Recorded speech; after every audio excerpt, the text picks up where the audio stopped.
The other side is cramped. The other side is lonely. The other side is a big fat lie.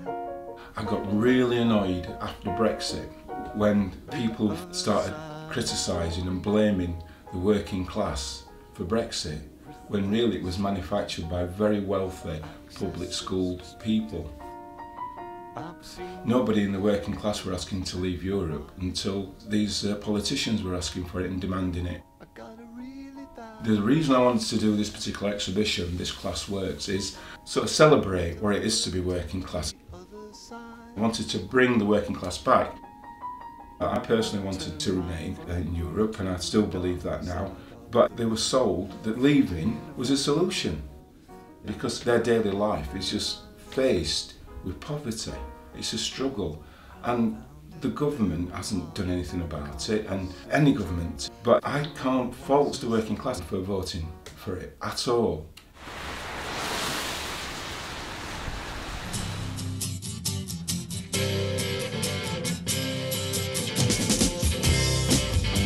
I was part of the young generation that kind of feels politically homeless. Feeling a bit kind of conned by all the politicians, really. And I never campaigned for a political party, but when Brexit happened, suddenly it all became very, very real.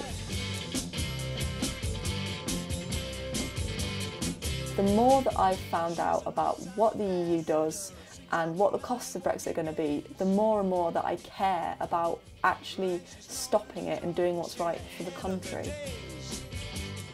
And one of the first things that I did after the referendum result was I picked up my guitar and I wrote my first protest song. So I mean, what I try to do with my art and my music is to put some passion back into being a European citizen.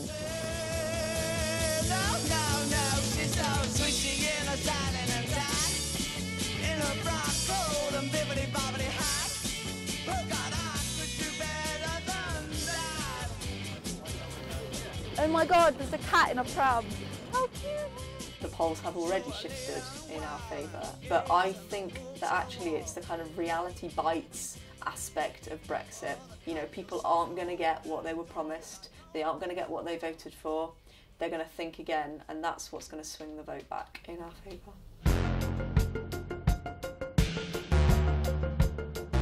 Obviously my brand kind of tips its hat at Peak District, and I think a lot of people are realising how close that the Peak District is to Sheffield, and it's like Sheffield's garden, I think. I'm proud of where I've come from. My dad were a miner. Like my granddad spent his entire life working within Sheffield's steel industry. You know, I'm proud to be working class, you know. And even though a lot of our industries kind of are declining, there is still a lot of working class folk here who kind of want to get on, and just because they don't hold the same opinions as some of these well-to-dos, it doesn't mean that their voice is worth any less. I'm not really into that term, the Ramonas, but you do get to a point where if you're kind of marching against Brexit, you've got to ask yourself whether you are, you know, do you support democracy? If the idea of wanting to control your own borders that makes you a bigot and a xenophobe, then I mean I don't really understand that. I suppose that rise in political correctness that we're seeing, it's making a conversation very difficult to have. I'm game for it, and I will absolutely fight Brexit to the end, and if it does happen, then I'm going to lead the campaign to take us back into the EU. Other side is I think we voted to leave, and I think if they did a referendum tomorrow, I think they'd probably get a similar result, if not, you know, a result that favours more Brexit. For me, there's a divided, but it's not at the end of the world division. We still love each other in this city, we still have a pint with each other and talk to each other. I've not chastised my big brother for not going to, for voting leave. We can still go to a match together and watch football and stuff like that. It's fine, it's not a problem, it's no biggie.